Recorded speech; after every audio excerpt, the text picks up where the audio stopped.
ప్రభుత్వం మారేటప్పుడు ప్రతిసారి కూడా కొంత సంధి పీరియడ్ అంటాం, అదే ట్రాన్సిట్ పీరియడ్ అంటాం చూసారా, సంధికాలం. ఆ సంధి దశలో ఉంది. 2023లో ఎన్నికల్లో రేవంత్ రెడ్డి గారి ప్రభుత్వం వచ్చిన తర్వాత ఇప్పటికీ కొన్ని పరిణామాలు జరిగాయి. రాజకీయ పరిణామాలు కానీ, ఇంకా రకరకాల కారణాలు కానీ. మార్కెట్ ఎలా ఉందనేది అనలైజ్ చేసుకుంటారు. కొనేవాళ్ళు అనలైజ్ చేసుకుంటారు, అమ్మేవాళ్ళు అనలైజ్ చేస్తారు. కొంతమంది కొన్ని ప్రాజెక్టులు స్టార్ట్ చేసుకుంటే అట్లా పెట్టుకుంటారు, ఎందుకంటే గవర్నమెంట్ రాబోతుంటే రేట్లు పెరగొచ్చేమోనని. కొంతమంది గవర్నమెంట్ మారుతుంటే రేట్లు తగ్గొచ్చేమోనని కూడా కొనటం ఆపుతుంటారు. మందగింపుకి ఒక సంధి కాలం, సంధి దశ తప్ప ఇది పూర్తిగా ఆగిపోవటం కాదు. ఖచ్చితంగా ఇది భవిష్యత్తులో బాగా ఉండే పరిస్థితే. ఓకే. అలాగే గత కొంతకాలంగా ఇండియాకి హైదరాబాద్ సెకండ్ క్యాపిటల్ అనే ఒక చర్చ అయితే బలంగా జరుగుతోంది, దాదాపు ఒక 2-3 సంవత్సరాల నుండి. అయితే అసలు ఎంతవరకు ఇది కరెక్టో తెలియదు మనకి, అథెంటిక్గా ఎక్కడ కూడా మనకి వార్త రాకపోయినా కూడా ఒక చర్చ మాత్రం బలంగా జరుగుతుంది. ఇది ఎట్లాంటి ఇంపాక్ట్ చూపించే అవకాశం ఉందంటారు రియల్ ఎస్టేట్ పైన? వాస్తవంగా భారతదేశానికి హైదరాబాద్ని రెండో రాజధానిగా చేయాలని, అంటే దక్షిణాదిలో ఒక రాజధాని స్థావరం ఉండాలనే ఒక ఆలోచన అది ఇప్పటిది కాదు. మనకు స్వాతంత్రం వచ్చిన కొత్తలోనే ఉంది. మన హైదరాబాద్ స్టేటు ఇండియాలో విలీనమైనప్పటి నుంచి డాక్టర్ అంబేద్కర్ గారే ఒకసారి హైదరాబాద్కి భారతదేశానికి రెండో రాజధాని కాగలిగిన అన్ని లక్షణాలు ఉన్నాయి, ఇది భౌగోళికంగా కీలకమైన ప్రాంతంలో ఉంది, రక్షణ పరంగా కూడా చాలా మంచి ప్రాంతం ఇది అని ఆయన అన్నారు. అప్పటి నుంచి తరచూ అప్పుడప్పుడు ప్రతి 10 ఏళ్లకో 15 ఏళ్లకో ఈ చర్చ జరుగుతూనే ఉంది, దేశానికి రెండో రాజధాని కావాలని. ఈ మధ్యకాలంలో అది పెరగడానికి కారణం ఏంటంటే ఢిల్లీలో కాలుష్యం బాగా పెరగటం. మన రాజధాని ఢిల్లీలో కాలుష్యం పెరగటం వల్ల ఇక్కడ బాగా జనసాంద్రత పెరిగింది, ఈ వెహికల్స్ వాహనాల రద్దీ పెరిగింది. కాబట్టి మనకి రెండో రాజధాని కూడా ఉండాలి, కొంత జనసాంద్రత సమస్య తగ్గుతుంది, ఈ కాలుష్యం నుంచి కూడా బయటపడే అవకాశాలు ఉన్నాయనేది వస్తుంది. హైదరాబాద్ మాత్రమే ఆలోచించదగిన నగరం వాస్తవం చెప్పాలంటే రెండో రాజధాని అంటే. రెండో రాజధాని అయితే రెండో రాజధాని రావడం అనేది అంత సులువు కాదు. ఒకవేళ రెండే రాజధానిగా హైదరాబాద్ అయినా కూడా రియల్ ఎస్టేట్ రంగం మీద అదేం పెనుమార్పులకి దారితీయదు. ఇప్పటికే హైదరాబాద్ నగరం అనేది భారతదేశంలోని ప్రధానమైన 6 నగరాల్లో ఇది 4-5 స్థానాల్లో ఉంది. అది అయినప్పటికీ కూడా దీని స్థాయి ఏంటంటే ముంబై నగరంతో పోటీపడే స్థాయి.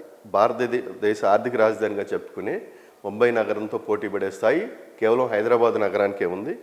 ఇది ఉత్తరాదికి దక్షిణాదికి మధ్యలో ఒక ముఖద్వారంగా ఉంది. మన బెంగళూరు గురించి కూడా, బెంగళూరు వాళ్ళు కూడా కొంతమంది మాకు రెండో రాజధాని అర్హత ఉంది బెంగళూరుకి అంటుంటారు. బెంగళూరు మంచి నగరం, గొప్ప నగరం, అందులో డౌటే లేదు. మనకులాగానే అది కూడా పారిశ్రామికంగా బాగా విస్తరించిన నగరం. కానీ దీనికి హైదరాబాద్ అంటే సెంట్రల్లీ లొకేటెడ్గా ఉంది. ఇది దక్షిణాది అన్ని ప్రాంతాల నుంచి కూడా ఇటువైపు రావడానికి చాలా సౌకర్యవంతంగా ఉంటుంది. కాబట్టి ఎప్పుడైనా వస్తే హైదరాబాద్కి అవకాశం ఉంది, కానీ అది ఎప్పుడెప్పుడే వచ్చే అవకాశం లేదు. రాజకీయంగా మాత్రమే మాటలు వినిపిస్తున్నాయి. ఒకవేళ అది వచ్చినా రాకపోయినా కూడా హైదరాబాద్ రియల్ ఎస్టేట్కి వచ్చినా సమస్య లేదు. రియల్ ఎస్టేట్ ఇప్పుడున్నట్లుగానే మరింత పెరిగే అవకాశాలే ఉన్నాయి.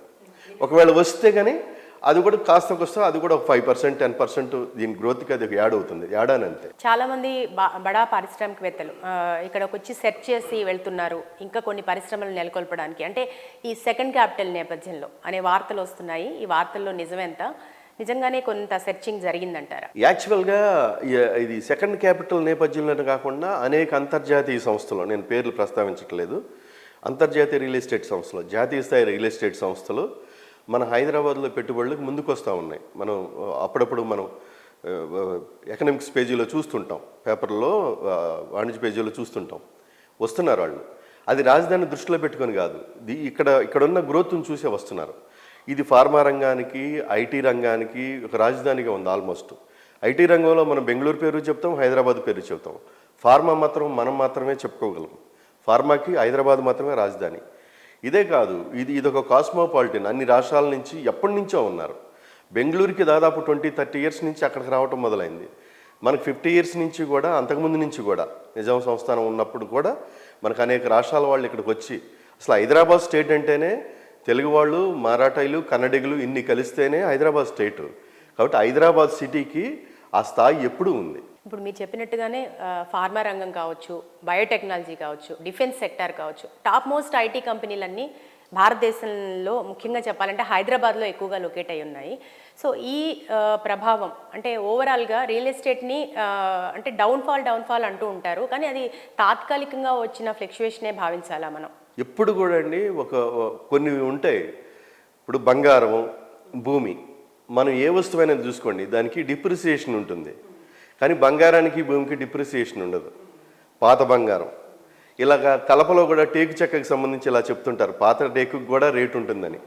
ఏనుగు బతికున్నా దాని స్థాయి తగ్గదు, చనిపోయినా తగ్గదని ఒకే ధర ఉన్నట్టు భూమి మీద పెట్టే డబ్బులు ఎప్పుడు కూడా డిప్రిసియేషన్ ఉండదు.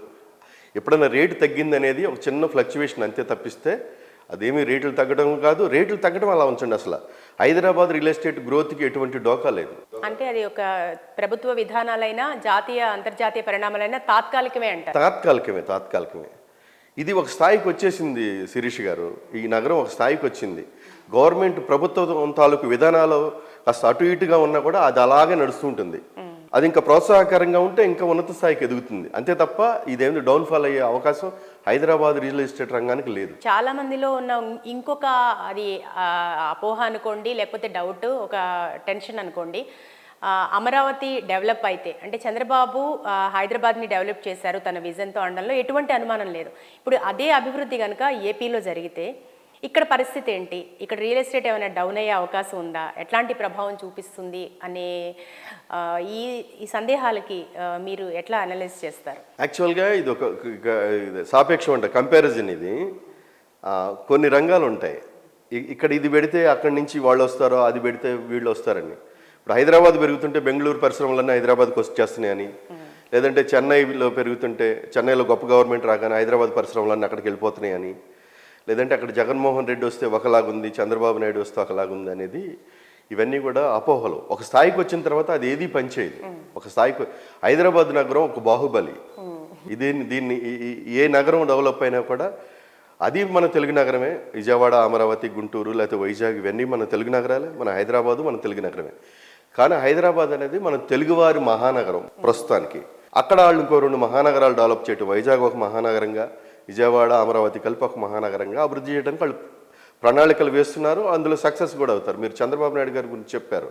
ఆయనకు ఆ బ్రాండ్ ఇమేజ్ ఉంది. ఖచ్చితంగా అది ఒకరోజు అటు ఇటు కావచ్చు, కానీ అవి 2 మహానగరాలుగా డెవలప్ అవుతాయి. అయినప్పటికీ కూడా దానికి దీనికి పోటీ కాదు. అమరావతి డెవలప్ అయితే హైదరాబాద్ వాళ్ళందరూ అక్కడికి వెళ్ళిపోయి పెట్టుబడులు పెడతారని కాదు. ఇక్కడ ఒక ఇల్లు ఉంటే అక్కడ ఇంకొక ఇల్లు కొనుక్కుంటారు. ఇక్కడ ఒక పరిశ్రమ ఉంటే అక్కడ ఇంకో పరిశ్రమ పెడతారు. ఇప్పుడు హెచ్సిఎల్ ఉంది, హెచ్సిఎల్ విజయవాడలో ఉంది, హెచ్సిఎల్ హైదరాబాద్లో ఉంది. హైదరాబాద్లో దీన్ని ఇంకా పెట్టుబడులు పెంచండి, దీనికి ఎక్కువ ఉద్యోగాలు చేయండి అని నేను దావోస్లో రేవంత్ రెడ్డి గారు హెచ్సిఎల్ ప్రతినిధులతో మాట్లాడారు. కాబట్టి ఒక చోట ఉంటే ఒక చోట అభివృద్ధి జరిగితే ఇంకో చోట అభివృద్ధి తగ్గిపోతుందనే అటువంటి పోలిక సరైనది కాదు. హైదరాబాద్, అమరావతి ఎంత డెవలప్ అయినా హైదరాబాదు రియల్ ఎస్టేట్ రంగానికి వచ్చిన ఎటువంటి డోకా లేదు.